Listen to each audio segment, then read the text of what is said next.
эки чоң окуядан кийин субханалла баягы эми кээ бир акмак эркектерге деле айтыш керек болуп калды. Эркек башчы болгондон кийин туугандар ошол кол алдындагыларга жакшы мамиле кылга буйрулганбыз биз. Бизге келип көп суроо беришет. Эмне кылсам болот? Кандай кылсам болот? Анан кийин карасаң кээ бир аялдар томуйтуп, монда бир жактан шишиткен, бир жактан сындырган акыбалда алып келишет. Эмне кылам деп. Анан акырында урушасын көрдүм. Мен мындай аркы занавесканын аркасында көптөгөн окуяларым бар да, мен дагычы. Көптөгөн адамдар субханалла сүйлөшүп билебиз. Айтайын деген нерсем айтабыз да, андан көрө ушул аялга зулумдук кылгандан көрөк, андан чындык эркек болсоң, чындык мусулман болсоң, чырайлуу кылып акырын жакшы кулк мүнөз менен акырын кетирип кой. Ошончо жакпай аткан болсо, сен жашооңо оорчулук келтирип аткан болсо, эмне үчүн сен бирөөнү алып, анан сен болбосоң мен ишим оңолуп кетмек, сен болбосоң субхан мен жашоом оңолуп кетмек, сен болбосоң мен момундай жашабайт болчумун деп аны күнөөлөгөнгө кандай акыбыз бар? Чындык исламий түшүнүк боло турган болсо, биздин тагдырыбызды ким жазган? Алла жазган субханалла. Тагдыр десе эле эмне ушул аялга эле байланып калганбы? Жок, тагдырдын ичинде көп нерсе бар. Тагдырда байлыгың да бар, бактысыздыгың да, бактылуулугуң дагы бар, өлүмүң дагы бар, рызкың да жазылган ошонун ичинде. Демек субханалла биз эмне экен мусулманчылыкты кылышыбыз керек. Демек мусулманчылыкта мындай Алла Таала жаман көрсө дагы, Алла каалабаса дагы, Алла каалабаса айтган оорураак, бирок айтайын десем, Алла жаман көрсө дагы, бирок бизге эмне кылды? Талактуу уруксат берген. Ажырашууну. Эмне себептен десе, туура кээ бирде адамдын жүрөгүндө бир жек көрүү болуп калышы мүмкүн, мухаббат кетип калышы мүмкүн. Кээ бир убактарда субханалла айтканда келишпей калышы мүмкүн да, туурабы? Демек ошол нерсе болгон болсо, Алла Таала ошондой бир жакшылык менен аялдарын кордоп алат, өлтүрбөй эле, акырын субханалла эмне кылыш керек болот? Өзүнүн жайына кетирүү керек болот. Эркектик чында. Чындыгы мусулманчылык. Демек тургандар, азыркы жакынкы болуп аткан окуяларда эмнекен биз аялдарды, абдан эркектерди аябай башка жагынан көрсөтүп койдук. Ошол эле мезгилде кээ бир акмак эркектер жанагындай бир комментарий жаза коюшуп, ар жагында эмне болуп кетти? Мындай бир чоң нерсе. Туура абалким биздин жашообуз фитна деген бир бузукулук заманда жашап атабыз. Бузукулук дегенде кандай десем, ар бир адамдын бузукулугу өзүнүн жүрөгүндө болот. Мына сенин жүрөгүңдө болот. Ошол бузукулукту өзүң эле баштайсың, дарбазасын өзүң эле ачасың, башка бир ачып бербейт сага. Баягы эмне ичип алсам, тигилер достор кыйнап, жок субхан кыйнаганды эмне оозуңа атайлап койду. Болбосо көп болсо эркек эмес экенди койдуң, туурабы? А мен эркекмин ичип кыйган ким? Жосо субханалла, кээ бирде оозуна алы келбеген, жана бир достор менен дос болуп алгансың субханалла. Келип алып сен аялыңды ушундай анан тигиндей деп кое турган болсо, сен ушундай турбайсың деп келип ошо акмактын аркасынан келип ушундай кылыш керекпи? Биздин үммөттүн эркектер ушунча төмөн түшүп кетти деп келип ойлонуп каласың да. Мен дайыма айтам, мотивация берем, колдон келишинче айтам, субханалла, жашоодо болуп аткан нерсе, болуп аткан тагдырдын болуп аткан нерсени эртеңкиге калтырба дейм да. Мисалы, эртең деп калтырып кое турган болсоң, азыр куюлган чайды ичпесең муздап калат, туурабы? Эгерде эртең деп калтырып турган болсо, ысып турган этиң аз муздап калат, туурабы? Бүгүн мисалы кыла турган ишиңдичи эртең калтырып турган болсоң, ал эртеңкиге кал да, туурабы? Пайгамбар салам айтканда, бүгүнкү ишти эртеңкиге калтырбагыла деген. Мына, бүгүнкү бүтө турган ишти эртеңкиге калтырбагыла деп. Демек, бүгүн туура нерсени кылып кетели, бүгүн туура жашап кетели, эртеңге туура максат коелу, мусулмандар. Иншалла эмне жашообуз оңолот да, туурабы? Оңолбой койбойбу же. Оңолобу? Ушундай машалла. Ошон үчүн үй бүлөлүк маселеде дагы этият бололу эми. Аялдарга жакшы мамиле кылыш бизге буйрулган. Чын-чынына келгендечи. Аз барда турецкий сериалды көрүп, любишь, не любишь деп атпайбыз, туурабы? Бизге кичинекей ушу любишь, не любишь ромашкадан башталган, билесиңерби? Мына любит, не любит, любит, не любит. Анан кийин эми ойлосоң, субханалла, чөптүт бир чом.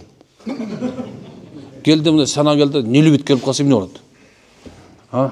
Кукушка, кукушка, сколько мне осталось жить деп коет да, тиги кук-кук десе. Өлдүң деп. Карасаң, адамдар ушунча датыбо төмөн түшүп кеткендигиненчи, мындай бир махлуктарга эмнекен таасирленип калыптыр да. Биздин тагдырыбыз субхана ким жазган? Алла жазган. Мен дайыма бир окуяны айтып берем да, айтып берейинчи. Муну окуп эле койчу. Bir günü ruhtar alamında. Sonra uzun hadis, bir kıskартып айтып берем азыр. Musa aleyhisselam Adam atabызга келип таарынат экен. Адам. Бану Адам. Адам баласынын атасы. Айтчы. Эмнеге алманы жеп салдың дейт. Жеп эле койсоң өлүп кетип белең. Баарыбыз кайф болуп, аз бейиште жатмакпыз дейт. Десе Адам атабыз айтты, Муса дейт, сен пайгамбарсың? Ооба, пайгамбармын. Айтчы анда пайгамбар болсоң дейт, субханалла. Тагдырды ким жазган дейт. Десе Алла дейт. Эми айтчы дейт, ошо тагдыр жазып атканда мен бар белем, жок белем дептир да. Сен жок болчусуң ошондо деп. Десе анда мен эмне тишим бар? Я тут причем деген ким айтат. Мен жейт деп жазыпты, жеп алдым дейт да. Дейни негизи айтан десем тагдыр деген нерсеге субханалла, сен мен биздин тагдырыбызда эмне жазган билбейбиз. Ошонун себебинен бүгүнкүгөчү кайгырып, эртеңки өтүп кеткен өкүнүп, келечекке ойлонуп кереги жок деп айтам да менчи. Мына бүгүн берилген нерсе мынакей. Угатасыңар мени. Бүгүн рахат алып уккыла, амал кылла иншалла. Сен рызкыңды эмне бирөө тартып ала алабы? Тартып алышы мүмкүн эмес. Бир аалымдан 30 жыл окуган бир аалым болгон экен да. 30 жыл окуп устазынын алдында. Анан анжанда келип устаз сурайт экен. Мына мен жана 30 жыл окудуң эми. Айтчы дейт, эмне үйрөндүң десе, айтат экен. Устаз дейт, мен 8 нерсе үйрөндүм дептир. Баягы кичте кыжырланып кетиптир. 30 жыл окуп менден болгон нерсе, субханалла. Сен ушу 8 эле нерсе деп айтайын деп кайрылып, мейли эмне үйрөндүң дегенде 8 нерсе айтты. 3-сүрүш экен да. Устаз дейт, мен ушул нерсени түшүндүм деп айттыр. Эгерде дейт, Аллах мен рызкым жазса, аны менен эч ким тартып ала албай турган болсо, анда мен рызкым жөнүндө кейим келбей калды деген да. Мынакей асманда күнүгө отдельный эртең менен ар бир адамга, ар бир айванга, Алла эмне жаткан махлуктун бардыгына, махлукаттын бардыгына 4төн периште түшүп рызкысын жазат. Мына азыр асырды окудук, мынакей. Азыр мынакей 4төн периште ар бир рызкыбызды алып келатат. Мына азыр мен эртеңки күн рызкысы уже мына берилип атат уже. Сен билбейсиң кандай болот турганын. Мына эртеңке чейин рызкы берилип атат. Бүгүн мына эртеңке чейин эмне жей тургандыбыз, кандай уктай турган, ким менен сүйлөшөдүк, кандай баардык нерсени Алла Таала субханалла алып келип койду. Ошон үчүн кээ бир аалымдар асыр намазына чейин адамдар хадия берсе, же болбосо субханалла бир нерсе дуа кылса кабыл болуп калса, асырдан кийин алам деп турчу да.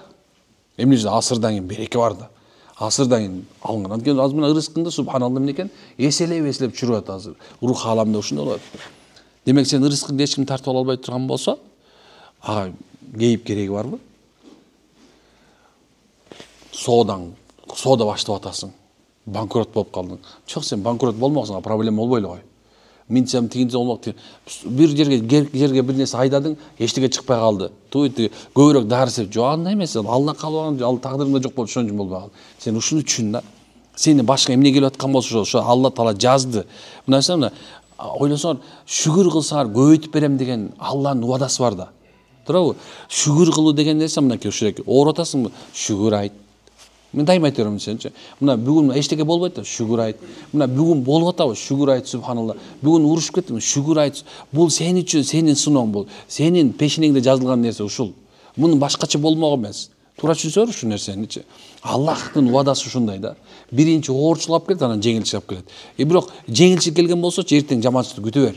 Ойлой бер, мындай жанагындай бир мындай койчу эле, нандын үстүндө май сыйпагандай жашоо боло бербейт эч качан. Бүгүн жыргап аткандар эртең курап калышы мүмкүн. Бүгүн эртең курап аткандар бүгүн жыргап калышы мүмкүн. Түшүнүп атасыздарбы? Бул Алланын мыйзамы ушундай. Алланын сүннөттү коз муну. Демек сен ушуга якын кылсаң, ушуга ишене турган болсоң, ушул нерсе толук моюң ала турган болсоң, анда сен бактылуусуң. Кыргызда сонун сөз мен дайым айта берем да. Санасы жок сары суу семиреби? Кайгысы жокчу? Машалла. Эмне башың ооруп жүрөсүң сен айтчы? Эмнеге башың оорутасың субханалла? Демек эмне берилсе ошону канимет бил, ошону ал. Эмне берилсе ошону кыл, башка нерсе кылба.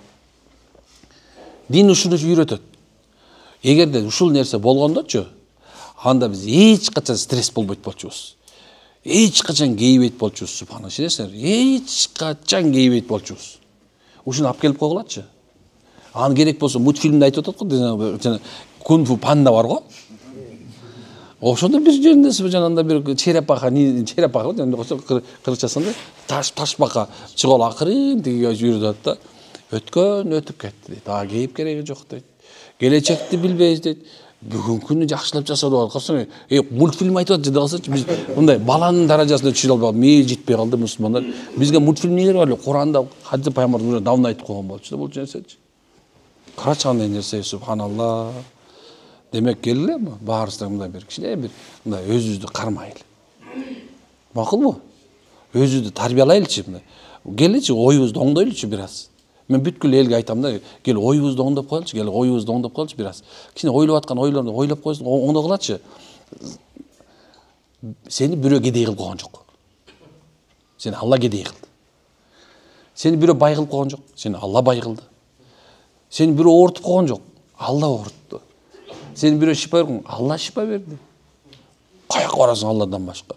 Айтып атабыз, инна лиллахи ва инна илейхи раджиун. Biz inna deydi, çındığında deydi, inna lillahi biz Allah'dan gelgenmiz. Cana deydi, va inna, çındığında va ilahi Allah Teala'ga gayrı varız. İnna lillahi ve inna raciun. Kay raciun kaytu oşoğu bolatkandan keyinçi. Bol dünyadagi bolatkan bir danesi gaygır bağlı tuandır. Buna bir danesi gaygır bağlı. Gereği yok. Ömür otattı, kaçın ölüp kalıp, ölüsün ölüp olmuşsun. Ne kuda? Bu toçkası var, barastırın yerin var, mürüze oturat. Bir ошаға достойный барыш керек да, туурабы? Намаз менен баралы машалла. Көп намаз менен баралы. Сахаба келип атат, я Расулла, бейиште мен сиз менен болгум келип атат десе, пайгамбар созмай атат. Ооба дейт. Мен дуа кылайын дейт. Бирок сен көп намаз менен дейт, ошого жардам бер дейт. Сен аракетиңди күтүп Аллахтан. А бул дүйнө өзү аракеттин дүйнөсү да, туурабы? Токтотобуз кейгенди. Бирөөнү күнөөлөгөн токтотобузбу? Аялдарыңар силердин бактысыз болуп калганга күнөөлмесе. Мен досум бар, Нуржигит депчи, ошо айтып берди. Апасы айтты үйлөнөрдүн алдында. Ай дейт. Үйлөнөрдүн алдында айткан экен, көзүңдү чоң ачып ал дагы, аны үйлөнгөндө көзүң жумуп жаша деген экен да. Биз азыр мына көздү жумуп алып туруп, көздү ачып көрсөң эле башка. Бу аята ысыргалы жашоо бөлөк болуп калгандай берет да, туурабы? Ошондой нерсе. Жашоону субханалла трезво эле караңыздар. Бул дүйнө сыноо дүйнө десе, туура сыноо дүйнө. Бул дүйнө жалган деген эртең бүтөт деген. Бирок калган нерсеси карасаң катуу, карасаң жумшак, карасаң субханалла, карасаң көзүң чукуп салсаң сокур болуп каласың. Бул баардыгы реалдуу эле нерсе. Ошол бул дүйнөдөгү болуп аткан нерсени оңдой албасаң, тиги дүйнөнү кантип оңдойсуң? Аалымдар айтат. Кудайдын, Алланын закону боюнча, мыйзам боюнча. Birinci sağa iman verilgenden keyin, iman beril. Sen Kudayga iman keltirgenden keyin. Birincisi, Allah bu dünyаңды оңдобойт сени. Тескерисинче bu dünyаңды бузат. Кедейчилик болду, жаанның тыкка бергенде кандай тездик менен келсе, жашооңго кедейчилик ошончолук тездик менен келет. Алла мурунку сен арам менен тапкан, баардык нерсеңи тазалап турчу.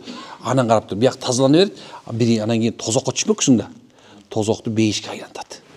Сен ордуң бейиште анан келип туруп мүрзөңдө азап бар болчу.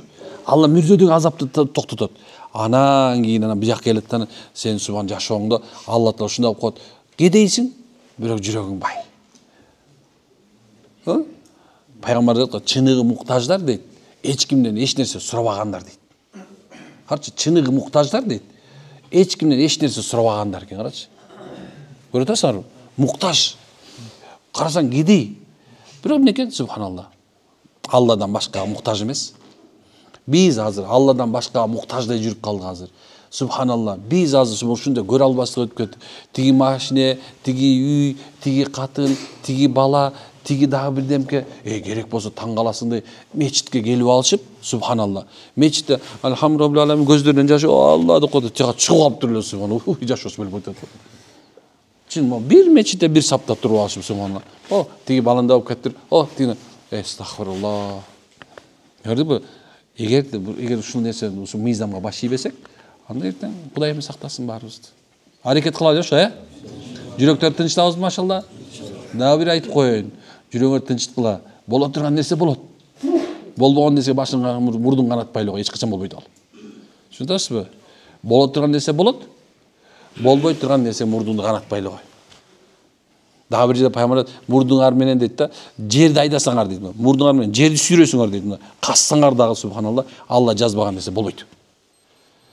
Эгерде Алла жазып койгон болсо, ал сен аракет кылбасаң да болот. Бирок айтайын деген нерсем, исламдагы бул негизги маселе. Бирок боол дүйнө өзү себептерге байланган. Ошон үчүн бир аз себебин кылып коебуз. Жерди бар бир аз айдап коебуз. Биз мына себеп бир эле картошка салып коебуз. Чудаса себебин кылып бир картошка салып коебуз. Алла өзүнүн казынасынан аны 5 килограмм кылып берет. Бир буудай тигип коебуз. Алла өзүнүн казынасынан аны бир машак кылып берет. Карасаң эмесе? 1 сомду оборотко салып коебуз, Алла өзүнүн казынасынан 10 кылып берет аны. Эртең менен эрте туруп коебуз, машалла. Алла өзүнүн казынасынан береке берип коет. Ассаламу алейкум деп аракет кылып коебуз, ва алейкум салам деп Алла 30 сооп берип салат. Карасаң, жада салам бериш аракет керек экен. Бүт нерсе аракет керек бекен? Күн дагы Алланын каалоосу менен аракет менен чыгат. Түн дагы аракет менен келет. Ушундай жерде жүргөн кумурска да аракет кылат, субханалла. Ошон себептен бул дүйнө себептер дүйнөсү. Ошол эле болгон нерсе ушул. Аракетин коюп, болбой калды. Болмобос, кете бер дальше. Болуп калды. Болсо 5, болбосо 15 кете бер болду. Мына ушул биздин акыйдабыз. Кыргызчасы ушундай көрөчү. Кудайсыз Курайдын башы кыймылдайбы? Кыймылдайбы? Кыймылдабайт, ошо болду да башка эмне. Аллахым береке берсин баарыңызга. Айтайын деген нерсе мен айттым окшойм. Мына жүрөк кээ бирде өйт. Мына мен силерди карай берем, анан сүйлөшөрөм. Анан көп нерсе жүрөгүмө толуп кетет. Көрүп турам сени, субханалла. Мен сүйлөшкөнгөндө айтып молдоке эмне жашоо болбой атат. Молдоке бу аял менен болбойт го. Молдоке соода кылсам болбойбу. Молдоке ушинтип эле жүрө беремби? Молдоке мына ушул сүйлөшкөнгө келип атат, түшүнүп атам. Айтам, сени түшүнүп атам. Азыркы эле нерсе да мынакей. Мусулманда бул проблемалар болбош керек болчу негизи. Чын айтам, мусулмандарда бул проблема болбош керек болчу. Жок, бар, кедей, бай. Жок, бизде бир эле нерсе, иманду, имансыз эле проблема болуш керек болчу. Мындан 50 жылда байлабычы, 30 жыл мурун эле ким элегей? 30 жыл мурун бир мындай 5-6 чогулуп бир коозу жеп алып, жыргап шерине болду, укмуш боло берчү туурабы? Андан 50 жыл мурунчу бир эле жана сүлөттө эле тамак жешчи. Андан 100 жыл мурунчу кээ бирлер вообще жеген эмес өмүр. Субханалла, азыркы шүгүр айтышыбыз керек. Бир болгон сайын, оңолгон сайын биз эмне болуп атабыз? Артка кеткен артка кетип атабыз. Мээбиз өспөй калды биздикичи. Биздики только кухня издеп калды мээлерибизчи. Так, тиги турецкий, так, тиги европейский, так, тиги банановый, тиги кокосовый. Ушул нерседен чыгалычы могул жерден. Бир эле тамак, 3 эле нерсе керек болуп калды бизчи. 3 эле нерсе керек болуп калды, эмеси? Биринчиси тамак керек болуп калды. Экинчиси уйку, үчүнчүсү катын керек болуп калды. Башка нерсе унутулбай да калдычы. Курсагы ток боло, курсагы жок боло, авторитет, нерсе бол береке деп коду. Анан субханалла, уктап атса эмнеси стресс гоняю дейт. Анан любой эле аял болсо баса калыш керек болуп калды. Адал арам бар болуп калды. Адамдар бул айвандын сыпаты менен, айванда инстинкт бар, адамда акыл бар. Инстинкт билесиңер бал, жазындагы болот. Ал мен айта берем да, сүйдө жазда баштап, жок, ал айвандык болот дейм да. Жазында айван мындай куут болот. Бул адам болсо субханалла 365 күн куут болот. Чудасыздарбы? Айырма ошондо. Айван болбош керек. Биз адам болушубуз керек. Бейишке чыныгы адамдар кирет. 5 пайгамбардын сыпатын алып кириш керек бейишке. Ошол 5 сыпатты бодун алып жетишип калышыбыз керек.